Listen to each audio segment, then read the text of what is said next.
parte del equipo número 2 y nuestro tema es la literatura barroca. ¿Qué es el barroco? El barroco fue un periodo histórico, artístico, cultural caracterizado por una gran exuberancia ornamental en la cultura occidental y originando por una nueva forma del arte. Se manifestó en el arte, la literatura, la música y la arquitectura y abarcó los siglos XVII y XVIII. ¿Dónde se manifestó? Se manifestó principalmente en Europa occidental y en las colonias de las potencias europeas y principalmente en Latinoamérica. ¿Dónde surgió? El barroco surgió a principios del siglo XVII y surgió en Italia y se extendió por toda Europa y América. Comenzó alrededor de 1600 y a este periodo también se le conoció como el Seicento. Aquí tenemos un mapa donde podemos ubicar a Italia, donde se originó el periodo barroco. ¿De dónde proviene? La palabra proviene del portugués barroco, que significa perla irregular, y esto se designa aquello que es excesivamente recargado o ornamentado. ¿Esto a qué se refiere? El barroco era sumamente exagerado, tenía muchos detalles y era muy complejo. Posteriormente lo revalorizó a finales del siglo XIV Jacob Burckhardt, y este es él. Y en el siglo XX fue Benetton, Krause y Eugenio. El sujeto aquí es Benetton y el de acá es Eugenio.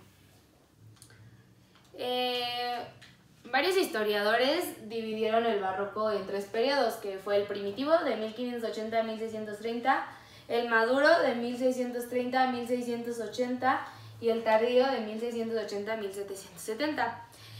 Según este planteamiento, cualquier estilo artístico debía de atravesar por 3 fases, que eran la arcaica, la clásica y la barroca.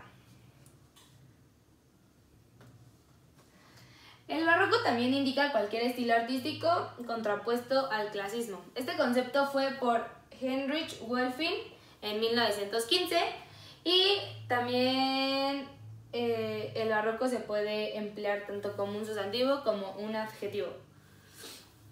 El arte se volvió más refinado, ornamentado y se buscaba, tenían un gusto por lo sorprendente y lo anecdótico. Aquí tenemos unos ejemplos de las fases barrocas, que fue el arte helenístico, que aquí tenemos un ejemplo, el arte gótico, que vendría siendo el romanticismo, que es y el modernismo, que viene siendo A continuación les voy a dar una breve introducción a lo que viene siendo el barroco en las diferentes artes. En el arte se caracterizó por presentar gran complejidad de animismo formal, así como una enorme ornamentación y efectismo. Como ya les había mencionado, el barroco era muy complejo. En la literatura abundaban las figuras retóricas y nuevamente una fuerte complejidad. En la arquitectura era mostrar muchos lujos de la Iglesia Católica y de los burgueses. Y sí, era sumamente exagerado, con demasiados detalles. Y por último, barroco en la música se denominó un estilo musical caracterizado por su riqueza expresiva y la complejidad extraordinaria de sus recursos musicales. Como les vengo mencionando desde el inicio, pues era muy exagerado, tenía mucha complejidad, con demasiados detalles. Para concluir, más que otra cosa, podemos definir que el periodo barroco como un movimiento artístico que utilizaba la exageración, y era claro, fácil de interpretar cada detalle que mostraba para producir una mayor tensión, drama, euforia y la grandeza de la escultura, la danza, la pintura, la literatura, la música y todas las artes. Eso sería todo por mi parte. Muchas gracias. Yo les voy a hablar sobre el contexto que hay durante la época barroca. Bueno, el Imperio Español pasó a ser una potencia de segundo rango. Realmente empezó a estar en decadencia. Realmente no supo aprovechar las riquezas que tenía de América. También influyó mucho que Felipe III, Felipe IV y Carlos II dejaron el gobierno a sus ministros de confianza y estos no tomaron las estrategias adecuadas y realmente repercutieron muchísimo a España. Por ejemplo, el duque de Lerma, que fue validado por Felipe III, adoptó una política pacifista y con esta política pacifista hizo también la expulsión de los moriscos en 1609, pues se creía que seguía vigente el concepto de una limpieza de sangre. Esto tuvo una repercusión económica agraria y lo que destacó muchísimo fue una crisis demográfica. Aparte de la expulsión de los moriscos, también se encontraba la mortalidad que fue provocada por diferentes guerras continuas, la peste y el hambre. También el conde duque Olivares fue validado por Felipe IV y este involucró a España en la guerra de los 30 años, en el cual hubieron graves derrotas militares. En la segunda mitad del siglo, era regido por Carlos II, Francia aprovechó la debilidad española y fue cuando la corona española perdió gran parte de sus posesiones en Europa. Aquí la aristocracia aumentó su poder. La nobleza empezó a vivir de los bienes. La burguesía era débil en comparación a otros países, pero lo que hizo fue aprovecharse de las tierras, aunque sí los campesinos fueron los que estuvieron perjudicados y pues aumentaron los necesitados y también habían malas cosechas. Algo que destaca mucho durante esta época fue que hubo una gran inflación y corrupción.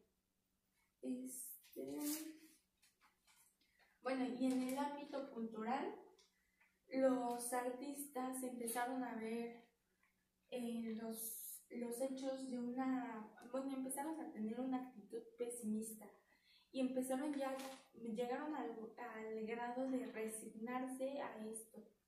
Empezó a destacar la prosa y el teatro, teniendo una visión angustiosa y desolada de la sociedad, teniendo un desengaño de expectativas humanas y creían que ya era en vano nuestra existencia. En algunas técnicas, las técnicas que tomaron dentro del dinamismo desearon crear una sensación constante del movimiento y pues para esto pusieron la línea curva. En la teatralidad buscaban conmocionar emotivamente al espectador y en esto recurrieron a procedimientos hiperrealistas. Y en el contraste, su ideal es acoger a una misma composición visiones distintas y pueden llegar a ser hasta antagónicas de un mismo tema. Algo que también es muy relevante aquí es la rivalidad que hay entre dos modos distintos de concebir un hecho literario. Y en estos tenemos el culturalismo, en los que destaca Luis de Góngora y Argote, y en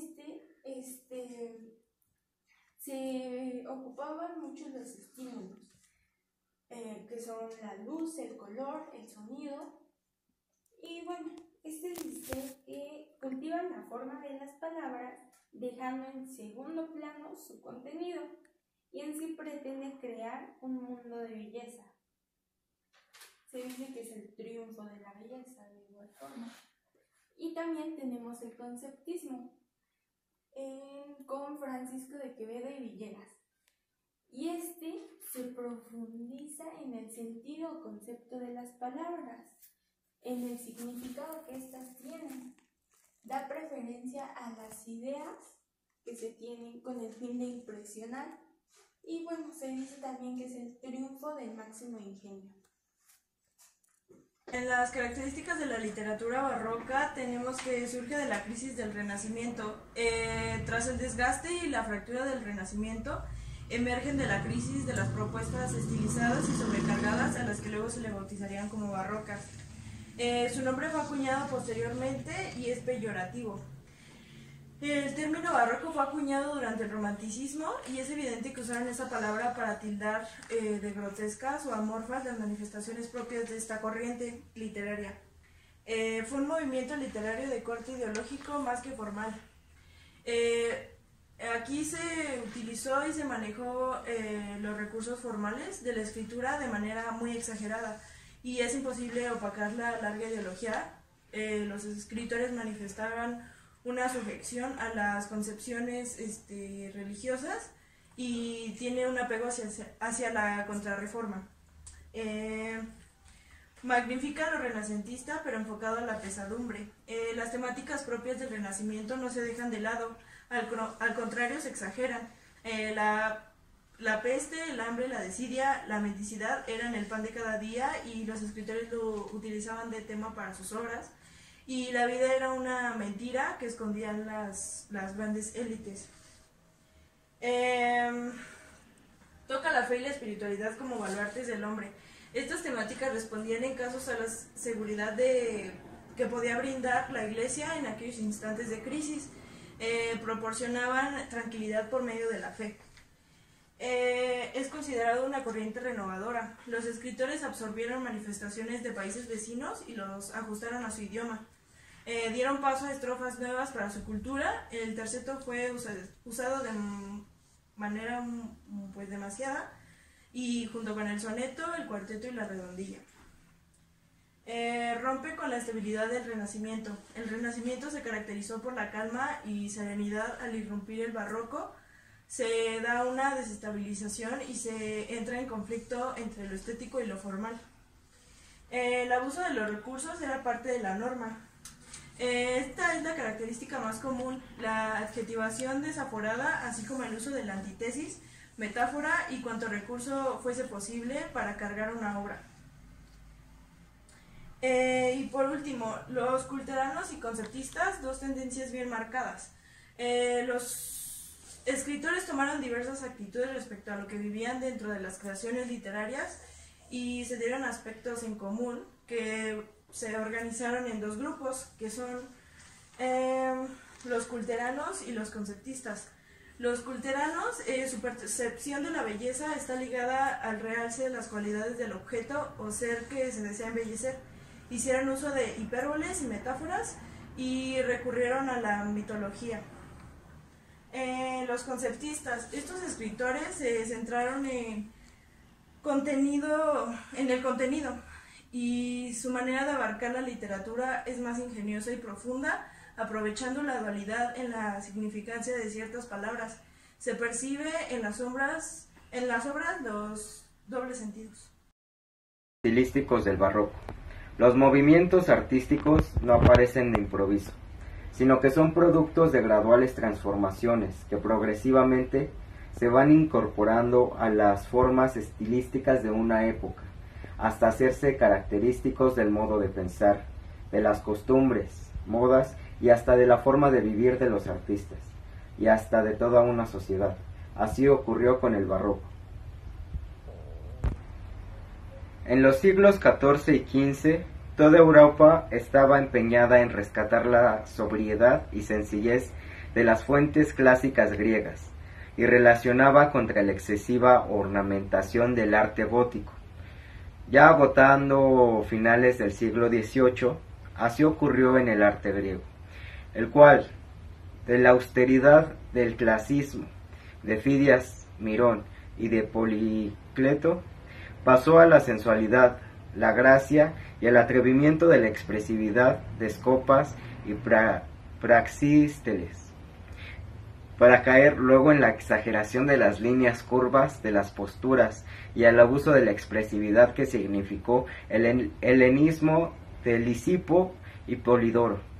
Asimismo, el Renacimiento tuvo que ceder el paso al esplendor del barroco. Como barroco se entiende el estilo arquitectónico realizado entre los siglos XVII y XVIII, 1600 a 1750, caracterizado por la profusión de adornos en contraposición con el estilo sobrio del Renacimiento clásico.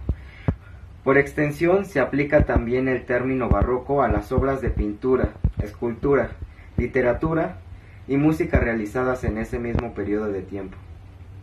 Las se caracterizan porque el movimiento de las figuras es excesivo. En la literatura es toda una creación, en donde resalten la pompa y el ornato. La música se caracteriza por la creación de géneros como la cántara, la sonata, el concierto y el oratorio.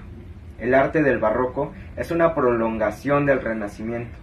Los artistas barrocos utilizan los mismos elementos plásticos con los que habló el Renacimiento, pero los enfatizan y combinan hasta llegar a otra literatura, otra música, a otra plástica, a otra arquitectura, es decir, hablan en barroco con las letras del Renacimiento. El Renacimiento le dio importancia a la línea, el barroco al color. El arte renacentista es estático y aspira al equilibrio, en tanto que el arte barroco busca el movimiento y utiliza especialmente en la pintura la composición oblicua o en diagonal.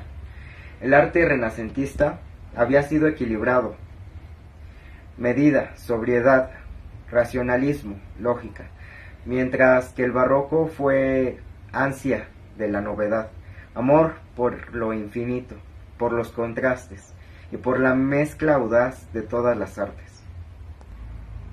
El barroco fue dramático, exuberante y teatral, como serena y contenida era la época precedente. El Renacimiento se dirigía a la razón, quería sobre todo convencer. El barroco apelaba al instinto, a los sentidos, a la fantasía, es decir, intentaba fascinar. El barroco representa una de las inevitables reacciones de una época contra otra. Literatura del barroco. La literatura del barroco puede entenderse en gran medida como una continuación de la literatura del Renacimiento, en cuanto a géneros y temas. Sin embargo, debido a los cambios sociales y económicos y, en consecuencia, a una visión de mundo emergente, los escritores barrocos dotan de nuevo sentido los temas que ya habían sido tratados por los poetas del Renacimiento. A continuación, presentamos algunas de las características de la literatura barroca. Poesía. Desarrollo de formas métricas que habían sido introducidas durante el Renacimiento, en particular del soneto. Formas poéticas tradicionales, romances, letrillas, son incorporadas al repertorio de los escritores barrocos, dándoles nueva vida. Como en el Renacimiento, se hace uso de una gran cantidad de referencias a la cultura clásica. Y tenemos por último la aparición satírica en lo que se utiliza un léxico indecente. También tenemos el teatro barroco, y en sus características tenemos una aparición de un género híbrido, la comedia nueva o tragicomedia, rechazo de unidades aristotélicas, de lugar, tiempo y acción, adaptación de las formas poéticas, redondillas o romances, o situaciones dramáticas diferentes. Los temas favoritos de los dramaturgos barrocos es el horror, el mundo como un teatro, lo ineludible y la muerte. También tenemos por último la narrativa, y en sus características tenemos que continúa el desarrollo de géneros como la novela picaresca y la novela bizantina, desarrollando de formas narrativas breves inspiradas en las novelas, cuentos largos, italianos, cruce de la narrativa con géneros como los tratados filosóficos y morales. Por otro lado, también tenemos el conceptismo y el culturalismo. Generalmente, la poesía barroca española se clasifica en dos corrientes, el conceptismo y el culturalismo. El máximo exponente de la primera sería Francisco de Quevedo y de la segunda, Luis de Góngora. Estos dos fueron rivales en vida, y de acuerdo con esto se cree que el conceptismo y el culturalismo son dos corrientes, no solo diferentes, sino antagónicas. Aunque de otras formas también se cree que la mayoría de poetas, incluyendo a Quevedo y a Góngora, tenían rasgos tanto conceptistas como culturalistas. Estos dos conceptos sirven para entender algunas particularidades de las producciones poéticas del siglo XVII. Por una parte tenemos el conceptismo, donde lo más importante en un poema del conceptismo es el concepto o agudeza, que es la relación subyacente entre todas las figuras, imágenes y palabras de la composición, es decir, una forma que el poeta tiene de encadenar cada parte del poema o una sola idea. Para lograr poner en relación cada parte de la composición con todo el poema, debe hacer uso del ingenio. En esta época, el ingenio es considerado como una capacidad muy importante para el desarrollo intelectual y artístico del individuo. Y del otro lado, tenemos el culturalismo, que es básicamente la expresión inventada, en principio como un insulto contra el estilo de la poesía. En un texto culterano lo más importante es la ornamentación lingüística. El escritor culterano trata de crear una lengua poética que se aleje lo más posible del habla cotidiana. Una característica importante del culturalismo es el uso de una sintaxis latisonante, es decir, que el orden de los elementos de la oración, sujeto, verbo y complemento, se ajuste a la forma que se haría en latín. Tiene una sintaxis muy distinta al español. Yo voy a hablar de los autores y obras más representativos del barroco. El primer autor que voy a mencionar es Mateo Alemany de Nero. Él vivió de 1547 a 1615.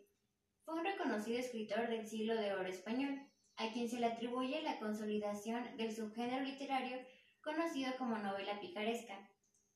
Gracias al afán de este escritor, el lenguaje español obtuvo un enriquecimiento considerable. Esto también debido a que Alemán se empeñó en usar palabras que se encontraban fuera de uso o incluso incluir en sus obras palabras propias de otras lenguas. Su obra más representativa fue Guzmán de Alfarache.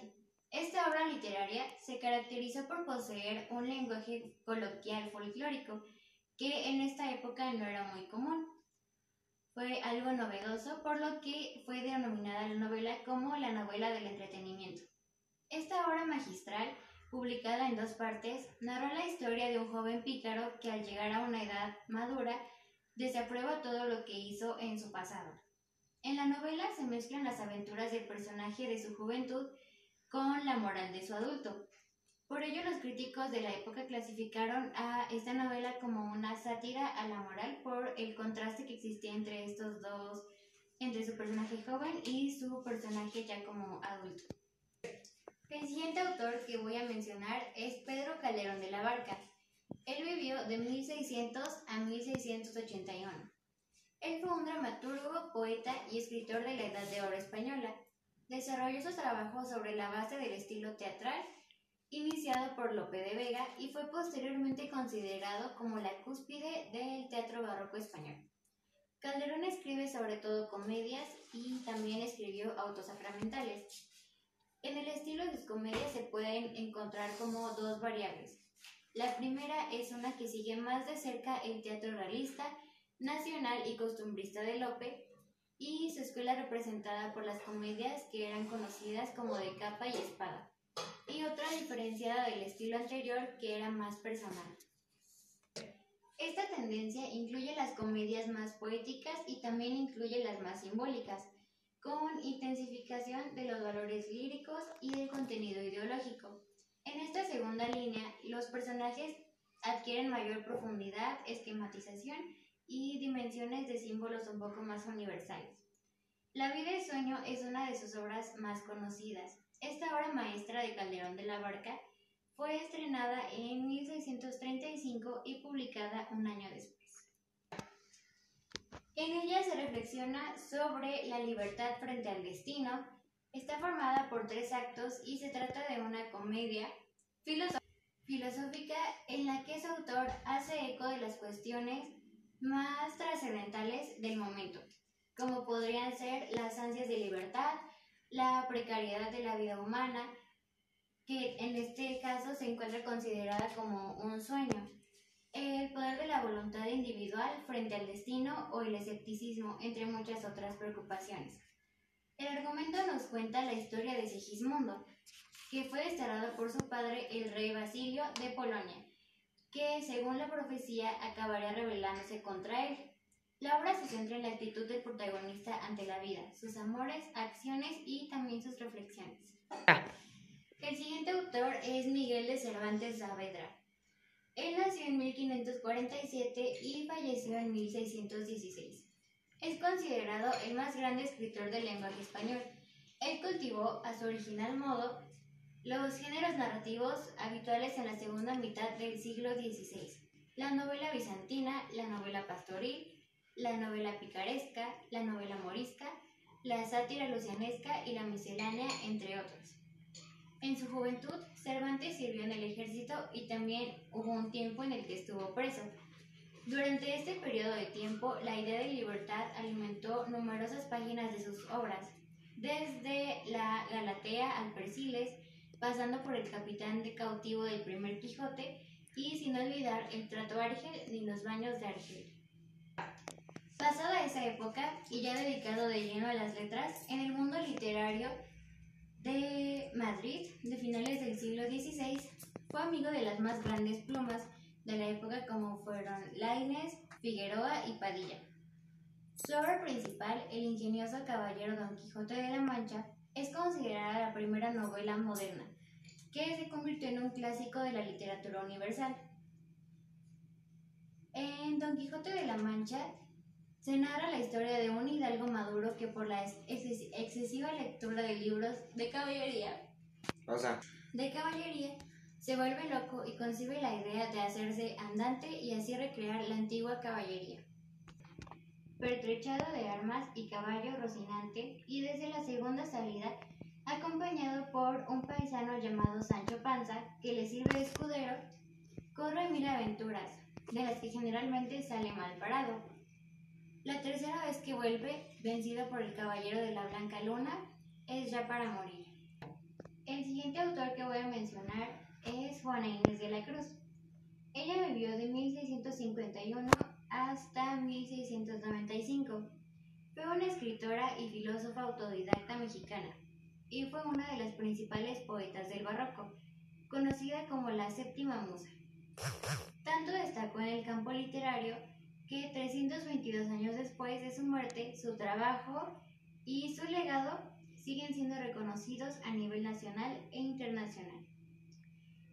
A pesar de que no tuvo nada fácil su vida, ya que tuvo que enfrentarse hasta con los religiosos con quienes convivió, porque en ese tiempo, como sabemos, no se veía bien que una mujer manifestara curiosidad intelectual y mucho menos independencia de pensamiento.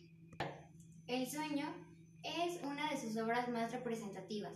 Fue el poema más largo de la poetisa y contaba con 975 versos, definido por Octavio Paz como poema del conocimiento. Escrito alrededor de 1685 y fue publicado por primera vez en 1692.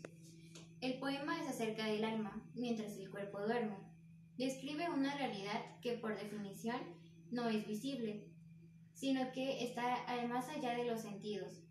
Es un tema de la experiencia de un mundo que, como dije, está más allá de los sentidos y es un discurso sobre una realidad vista no por los sentidos, sino por el alma.